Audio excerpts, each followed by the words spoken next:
Hey, and welcome back to CRS Movie Review. I'm your host, CRS. Now, in this movie review, I'll be reviewing Halloween.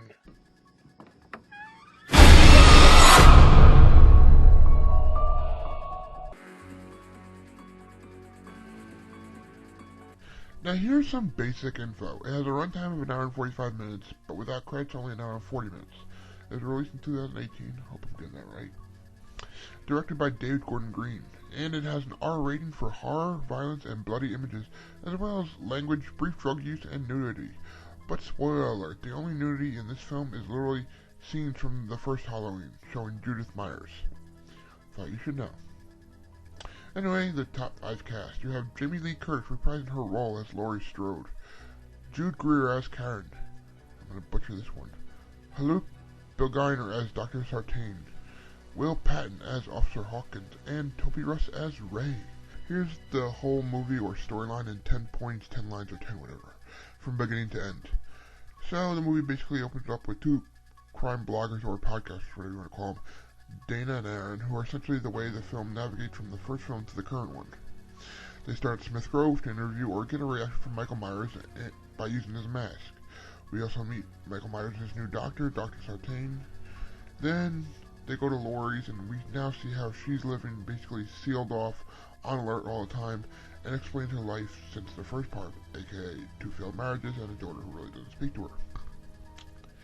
Anywho, we then meet Laurie's daughter Karen, her husband Ray, and their daughter Allison. Now, Karen distances herself from her mother since she doesn't want her issues rubbing off on them, but we then see that Allison's at school, and we see that Laurie visits her. So, yeah. So, that night, Laurie watches the prison van transfer Michael from Smith Grove. Meanwhile, Karen and Ray have dinner with Allison and her new boyfriend Cameron, but Laurie shows up, and basically, she starts off okay, but then basically has a meltdown and ruins everything. And after which Karen says, "See, this is what I had to put up with, now you know." Of course, the bus that carries Michael crashes, a guy and his son come across it, the father leaves first, the son then calls the cops, and leaves his dad's van with a gun. He goes to the bus, and apparently Dr. Sartain scares him that the kid shoots him. And he basically runs back only to be killed by Michael Myers, who's in the truck waiting. So then Dana and Aaron visit Judith Myers' grave, and Michael watches. They then stop at a gas station where Michael apparently followed them, kills a mechanic there, takes his overalls, and kills Dana and Aaron, and gets his mask, which they had in the back trunk. So then Michael Myers walks the street of Halloween, killing people house to house. Meanwhile, Allison and Cameron show up at their school Halloween costume party as Bonnie and Clyde, of course with the roles reversed, as in Allison's dressed as Clyde and, Cameron's as Bonnie. So then we see a little kid and his babysitter. The kid goes to bed as his babysitter's boyfriend comes over, but the kid goes, "Hey, there's somebody in the closet." The babysitter goes, looks, and Michael comes out and kills the sitter. The kid runs away and alerts people. So Hawkins arrives at the house first and is in the house as Laurie shows up. She sees Michael in the window and shoots, only to find out that it was literally a mirror and a reflection. Meanwhile, Cameron got drunk and was caught kissing another girl. In a pissed off mood, he throws Allison's phone away into a punch bowl, and she leaves with Oscar. Oscar tries to kiss her, and basically Allison just leaves him in somebody's backyard. But of course Michael's there and kills Oscar, and Allison runs away seeing that. Meanwhile, Laurie's back at Karen's with the cops, and basically goes, "Listen, we gotta go back to my house since that's the only place that's safe." So she takes her and Ray to her place, and of course, they can't reach Allison since their phone's been destroyed. So Hawkins and Sartain look for her and find her, and then find Michael. They hit Michael with a car. Sartain basically kills Hawkins, because he so badly wants Michael to talk and to see him uncaged, since the only time he's seen him was at Smith Grove. Of course, this leads everybody back to Laurie's house. Allison breaks free of the car and runs. Michael kills Sartain, and the cops guard the house, and he gets inside. Of course, outside he killed Ray, but he gets inside, and this basically leads a game of cat and mouse with Laurie. And of course, the film ends with basically Allison and Karen hiding in the basement. Michael basically tears off the kitchen island and walks downstairs, and Karen basically shoots him. He falls down. Karen and Allison get up. Laurie walks out from the shadows, and they basically trap Michael in the basement. And it turns out that the whole house was set off as a booby trap, so they burn the house down and then leave. They get in a passing truck, and we find out that Laurie's injured, and Allison's holding Michael's knife. Then credits. Gee, I wonder how he's going to escape this one. So yeah, that was the whole movie. 10 points, 10 lines, or 10 whatever. Now the good. Now I know I say this part about a lot of movies, but this movie is definitely watchable. I mean, you can watch it again and again, and really not get bored. I mean, I don't know why you would, but I had to do it for the movie review. But still, I mean, yeah, there are a few scenes where you want to fast forward, but hell, tell me a movie where there was so. Anyway, another good part about it is that this movie definitely pays tribute to the first and at least I think the second film, or pays homage to it, because it has tribute and elements from the first and second. Yeah, I mean, one of the biggest tributes or elements is basically recreate that one where Michael gets shot, falls over, and then Loomis looks over and disappears. But instead, it's now Laurie. Laurie gets thrown over the balcony and disappears. So, of course, this movie also literally used the same footage from the first film in showing Judith Myers' death, and paid tribute to Loomis' character by saying he died, and I think using his voice on it when Aaron plays the tape recorder. I mean, I'm sure there's others, but that's what I noticed. Of course, I couldn't forget the biggest tribute to the second film, and that is basically canceling out that she's the sister by having like the kids talk about it. They said, Larry said, "Hey, wasn't there a rumor that your grandmother was his sister?" And I think I forget who it was, but they said, "Oh no, that was just a rumor that somebody started up to stir crazy things." So yeah, I'm glad how they did that. But then again, it could be a tribute to Roseanne, because I know in the reboot, she did the same damn thing for Dan's death. Oh, I had a dream he died, and Dan goes, "Oh, it was just a dream." So yeah. Now another good part is that this movie definitely has relatable characters, because it literally shows like what happens after a tragedy. I mean, you literally have Laurie, who's still kind of mentally damaged from that incident. She's still in that flight or fight mode, and still doesn't want to be a predator. No, still wants to be like, you know, I don't want to be weak, and he's gonna come back eventually. Then you have her daughter, who basically experienced growing up with Laurie, but didn't experience the event. Is like, you know what, you damaged me, I need to step away from you. Then you have Allison, the granddaughter, who's dealing with her mother's issue with her grandmother, and it's basically like, you know what, I don't understand this, please get back together with grandma, because, you know, I don't want her back in my life. So yeah, I mean, many of us know somebody or are somebody who experienced that or something like that. So now there are two other characters I want to mention that are relatable, at least to me that is, and that is, first you have the church lady who kind of had social awkwardness. I mean, Aaron starts talking to her and she basically like looks the other way, like nervous, like, okay, what the hell? Because I mean, like I said, it's somebody with social anxiety. Trust me, I know that feeling. I'm walking outside and somebody starts talking to you and I'm comfortable. I'm looking the other way like, oh crap. Now, the second character that I could relate with was definitely the kid who ran away. I mean, the kid's in his room, sees his babysitter gets killed, and basically goes, nope, and runs the hell out. That would so be me. I mean, I'm sorry. If I see somebody getting killed, I'm getting the hell away. I mean, I'll call a cop, but I'm getting the fuck away first. I mean, I'm told going George Costanza and shoving everybody out of my way. So yeah, those two characters are very relatable to me.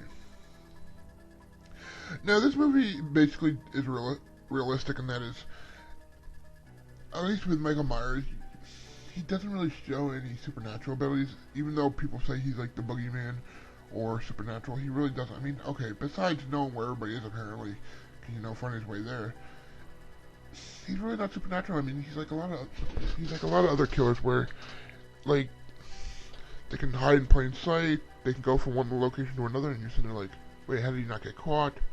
And, I mean, you also realize that he's emotionally damaged. I mean, he might have multiple personalities where, even though he's a quiet guy, when he once puts the mask on, he's a different person. So, yeah. I mean, it reminded me of that guy who basically hid in the attic while the family slept and then came out and killed everybody, so. Now, this one actually makes me laugh, and that is, this movie shows a great example of typecast. I mean, by that I mean certain people are scary and certain people aren't scary. There's a scene where Sartain basically, after killing Hawkins, grabs Michael mask and puts it on and rises up wearing it. And I am so glad they did that because, like I said, it's a great example that, I don't mean to be rude, but some people or some body types can pull off being scary slashers and some can't. Michael Myers is basically a tall, kind of thin, athletic guy. Yeah, he's scary. Dr. Sartain, I don't mean to mock the guy, but he's more of a short, stocky person. And it's not really scary. It doesn't really give off the same damn vibe. So, that's the reason why I probably don't get horror movie roles. Anyway, that's some of the good. I'm pretty sure there's more, but that are some of the good. So, thank you. Now the bad. Now, this movie didn't have that many bad qualities, and it's kind of hard to find, but being me, I found at least two. Now, the first one is actually overall, and that is, why did all the men in this movie have to die? Why couldn't you at least save, like, two of them? Okay, except for Michael Myers. All the men died. I mean, I know you're gonna probably be like, dude, women died too. I mean, you have the babysitter who died, the ladies in their homes who died, Dana who died. But looking at it, all the men in this movie died, or at least the main ones died. I mean, of course, Cameron got arrested because he was drunk, so he got saved, but still, everybody else died. I mean, you have Ray who got basically strangled, the sheriff who got stabbed, Sartain got his head smashed in, the kid in the devil costume who got impaled on the fence. But still, I mean, everybody else, what the hell? Now, the biggest issue for me with this one is that there's also a scene where literally Michael Myers is in the car with Allison Sartain. He's sitting right next to Allison. And he basically looks at her, then looks at Sartain, and goes for Sartain. I mean, why not kill Allison? I get movie-wise, you need her to escape, go back with her family, and join them. But in reality, wouldn't he have killed her first? I mean, let me put it this way. I get that this movie is a female hero movie. I mean, it's kind of like the first one where you have Laurie, Karen, and Allison all surviving. I get it. But could you have not made it that obvious? So, still. Now, the second bad quality is really a small little detail that I literally can't stop thinking about. I mean, it's not a good thing where you literally watch a movie and that's like the thing on your mind. What the hell about that? So, trust me, I'm sure people will say, who cares? But again, it's a big issue with this movie. I mean, it's literally the one thing that keeps coming I'm thinking about. Can this actually be possible? Now, the thing I'm talking about is that before killing the sheriff, Sartain basically pulls out a pen, or we think it's a pen, clicks the button, and a scalpel comes out and he stabs him. And all I can think about is that possible? Because when he clicks it, the scalpel is already bigger than the hole that it came out of, and all I can think about is it retractable? It doesn't look retractable. How the hell is that even possible? I mean, yeah, it looks like movie magic, but I can't tell if they didn't think anybody would notice, or what the hell, but it's one of those things that now that you see, you can't unsee it, so, yeah, I mean, okay, maybe you know, is that possible? Do they make things like that? I get movie-wise why you need it, but still, so yeah. Now, those are the bad. If I missed any, please comment down below with them, please. Now, the question, now this one's actually kind of weird if you think about it, and that is the mask Michael wears in the movie the real mask, or is that a fake one? I mean, did Aaron even show him the real one, or did he just show him a replica? Now, you may be asking me, Chris, why does this matter? Or CRS, why does this matter? Or, how'd you come to that logic?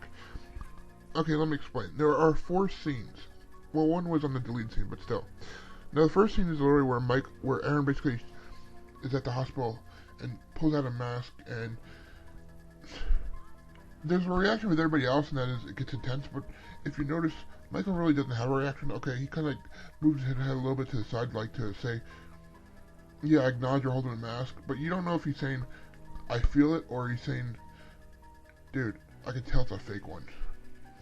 Because there's the second scene we see the mask is that Aaron's in the hotel room. Now the mask is still in an evidence bag. Now, I've watched a lot of crime shows like NCIS and that. Now maybe I'm wrong, but I feel like if the mask is still in an evidence bag, shouldn't the evidence bag be sealed up so this way it doesn't get contaminated? So if the mask is still in the bag, then how could Aaron take it out? Because in the third scene we see it in is when literally Michael takes it out of the trunk.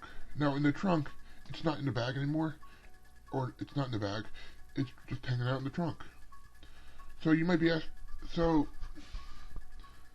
if it's supposed to be evidence, why would Aaron just leave it all willy-nilly in the trunk? Now the fourth scene I said, like I said, is in the lead scene, and that is Aaron basically wears it in the shower. Basically teases Dana and wears it in the shower, which only adds to the confusion a little bit. So the question is, was it all the real mask? I mean, did Aaron take it out, show Michael, put it back in the evidence bag, and then when he put it in the car, took it out? Why would he do that? Or is literally Aaron, testing Michael's psychology by literally having the real mask and then fake mask just to see if Michael can identify the real one? Because, I mean, I feel like he kind of does in the hospital, but in the van he takes the fake one. He could take the one that you don't know if it's the real one or not.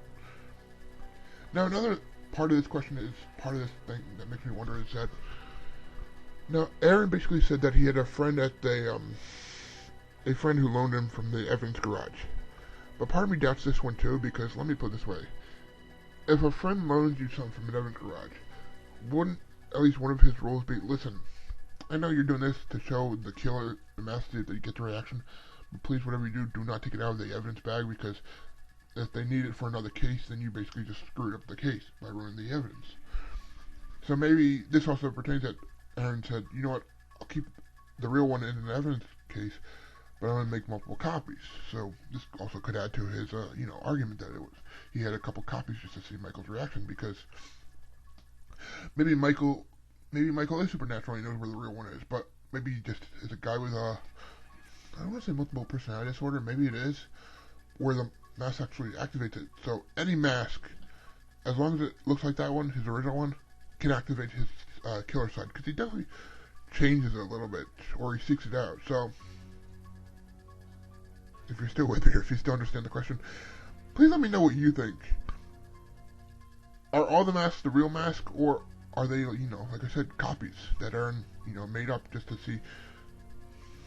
Or did he really mess with the evidence and take it out of the bag of a 40-year-old case? So yeah. Thanks for listening to my question. That was really the only question of the film, so yeah. Now the overall grade. With a runtime of an hour and 40 minutes, I have to give that good, because it wasn't too long, and it wasn't too short that made you go, oh man, I wish they added more. It was a perfect length, so I give that a 10 out of 10. Now, story, now this was actually kind of like I'm pretty sure not a lot of people can agree with this, but the story was executed great, and, it literally definitely has a realistic view of the world of what would happen after the events of this happens, and what happens if the thing that almost killed you 40 years ago comes back. Yeah, it's definitely great, and if there was no other movies or shows, I'd give this a 10 out of 10. But the problem is, now I don't know if the filmmakers were aware of this, and that is, I feel like the Texas Chainsaw Massacre series kind of beat them to the punchline of writing a horror movie, but in the future, like what would happen, because Texas Chainsaw Massacre series came out with Texas Chainsaw in 2013, which basically was the same premise, which was what happens 30 years later, 20 years later. Yeah. And of course you also have the Roseanne reboot, which basically did the same thing, which cut out a main focus of the past, or the season finale, which was, Dan died, but like this movie basically rewrote that, oh, Laurie's not his sister anymore, so. So with that all being said, I have to give this one a 8 out of 10. Now, character-wise. Now, all these characters are really great, I'll be honest. But if I'm just judging this based on Laurie, Karen, Allison, and Michael Myers themselves, okay, I have to give that a 10 out of 10. But taking into account everybody else, who, I'll be honest, in my opinion, kind of feel like stereotypes. I mean, you have the goofy dad who gets killed. You have the cops who apparently are supposed to be on the lookout for a killer, but you know they see one of the other sheriff's car just stop and they're all like, "Hey, are you guys okay?" And like you spent like 5 minutes saying, "Hey, is he okay? Is he okay?" I'm like, why don't you go out and go check? I mean, then you have of course like the drunk boyfriend who ruins everything. Like has one of the main people lose their phone and get crippled somehow. So it kind of has to dial back the characters, because, So I give that an 8 out of 10. Now, the music. Now, John Carpenter is definitely a great person for making the music on it, because he definitely did great in the original one, and this one's the same. Now, yeah, I know they use the same Halloween theme song, but, it's still in the family, so it's still great to use. And there were other music that, helped it, and I saw one of the special features where they talked about it, and it's really true, and that is, they don't allow the music to give away what's going to happen. They do it at the moment, so you feel it, and that's great. So, with music-wise, I have to give this one a 10 out of 10. Now, genre. Now, this movie is definitely a horror movie, so it's supposed to scare you, and it did. I mean, there were definitely a couple scenes that made you jump and you go, whoa, or you're trying to figure out, like, okay, where'd that go? But, then again, this movie, I don't know how to say this, it scared you, but it didn't give you a lasting scare like some movies did, where you're still like, now maybe it's my age, I don't know, but still. There were some movies like where I literally was checking under my bed after, because I could, or like I'd be like, any of my dogs are in here? Because I'm hearing movement. But this movie really didn't have that, so genre-wise, I have to give this an 8 out of 10. So the overall grade, again, I hope my math is right. With everything calculated, that's a 44 out of 50 or 88 out of 100, which would be a B+. So, this movie, in my eyes, gets a B+. So, yeah. Anyway, thanks for watching the CRS Movie Review. Please take a moment to subscribe to my YouTube channel, as well as take a moment to comment on the movie, the episode, part of the episode, my show, literally whatever. Whether it be negative comments or positive comments, I like to read them anyway. And I mean, if they're negative, then about my show, I try to change what I can. If it's my mumbling, I can't do that. Can't change that. Also, mention me on social media to help me gain more supporters or fans. And in the words of Porky Pig, that's all, folks. Thanks for watching.